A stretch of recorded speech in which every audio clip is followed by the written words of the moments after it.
దీంతో కొంత తెలుగుదేశం పార్టీ జనసేన శ్రేణుల్లో ఎవరైతే ప్రభుత్వాన్ని విమర్శిస్తారు, ప్రభుత్వం మీద బలంగా మాట్లాడతారు, ప్రభుత్వం మీద దాడి జరుగుతుంది అని ఎవరైతే భావించారో వారిలో అయితే నిరుత్సాహం కనపడుతుంది. అంటే జనరల్గా ఇట్లాంటి స్పీచ్ అంటే ఎన్నికల కోడ్ వచ్చిన తర్వాత జరిగినటువంటి మొట్టమొదటి సభ ఇది. ఈ మొట్టమొదటి సభలో ఈరోజు ఆంధ్రప్రదేశ్లో చిలకలూరుపేట బొప్పూడి ప్రాంతంలో జరిగినటువంటి సభలో నరేంద్ర మోదీ గారి స్పీచ్ పైన ఈ 5 సంవత్సరాలు ఆంధ్రప్రదేశ్లో ప్రజలు లేదా పార్టీలు లేదా ప్రతిపక్ష పార్టీలు ప్రతిపక్ష నాయకులు ఎదుర్కొన్నటువంటి అనేక అంశాలకు సంబంధించి ప్రస్తావిస్తారు నరేంద్ర మోదీ అని భావించున్నారు. కానీ మోదీ గారు వాటికి సంబంధించి పెద్దగా రెస్పాండ్ కాకపోవటం, పెద్దగా మాట్లాడకపోవటం అనేటువంటిది మాత్రం కొంత చర్చనీయాంశం. దీనికి గల కారణం ఈ 5 సంవత్సరాలు జగన్మోహన్ రెడ్డి గారు ఇంత బలంగా నిలబడ్డారు, ఇంత బలంగా అనేక అంశాలను ఎదుర్కొన్నారు, ఇంత బలంగా ఈ అంశాల విషయంలో ఆయన ఎదుర్కొని ముందుకు వెళ్ళగలిగారు అని అంటే దానికి నరేంద్ర మోదీ గారి సహకారం ఉన్నది అన్నటువంటి మాట వాస్తవం. అవునన్నా కాదన్నా అది వాస్తవం. సరే, ఆ వాస్తవాన్ని చాలామంది అంగీకరించవచ్చు, కొంతమంది అంగీకరించకపోవచ్చు. కానీ ఇప్పుడు జగన్మోహన్ రెడ్డి గారిని విమర్శిస్తే మరి అది పరోక్షంగా సహకరించినటువంటి మరి కేంద్ర ప్రభుత్వానికి నరేంద్ర మోదీ గారికి కూడా అది అభిప్రాయం వ్యక్తం అవుతుంది. వారికి కూడా ఆ విమర్శ తగులుతుంది. అందుకని విమర్శించుండకపోవచ్చు అన్న భావన కూడా ఆలోచించవచ్చు.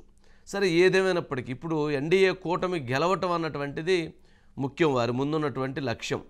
మరి ఎన్డీఏ కూటమి గెలవటం అనేటువంటి దాని మీదే వారు ఎక్కువగా దృష్టి పెట్టారు.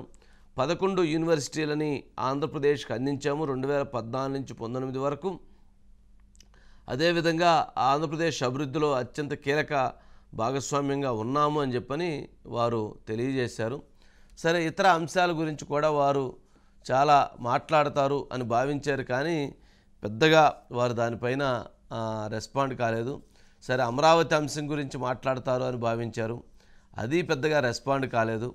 పోలవరం గురించి మాట్లాడతారని భావించారు, ఆ విషయంలోనూ పెద్ద రెస్పాండ్ కాలేదు.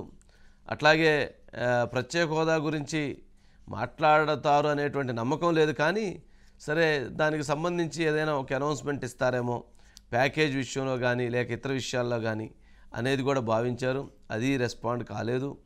ఇక రైల్వే జోన్ కావచ్చు, విశాఖ ఉక్కు కావచ్చు, ఇలా ఏదైతే విభజన చట్ట హామీల గురించి రెస్పాండ్ అవుతారని భావించారు, పెద్దగా రెస్పాండ్ కాలేదు. అయితే ఓవరాల్గా సభ ఒక గ్రాండ్ సక్సెస్గా జరిగింది. త్రిమూర్తుల సభ అంటే హైలైట్స్లో త్రిమూర్తుల సంబంధించినటువంటి ముగ్గురు పాల్గొన్నటువంటి సభలో చాలా గ్రాండ్గా జరిగింది. చాలా భారీ ఎత్తున లక్షలాది మంది ప్రజలు తరలివచ్చారు. 300 ఎకరాల్లో దాదాపు మొత్తం ఫుల్ అయిపోయింది, ప్రజలతో ఫుల్ అయిపోయినటువంటి పరిస్థితిని మనం చూసాము. సరే, ఇక అదేవిధంగా ఇక్కడ మనం గమనించినట్లయితే ఎప్పుడైతే వాళ్ళు ముగ్గురు కూర్చొని మాట్లాడుతున్నప్పుడు అంటే సభ హైలైట్స్ని ఒకసారి మనం గమనిస్తే పవన్ కళ్యాణ్ గారు మాట్లాడుతున్నటువంటి సందర్భంలో ఎవరైతే అక్కడ ఉన్నటువంటి లైటింగ్ ఆ పోల్స్ని చాలామంది పైకి ఎక్కేశారు.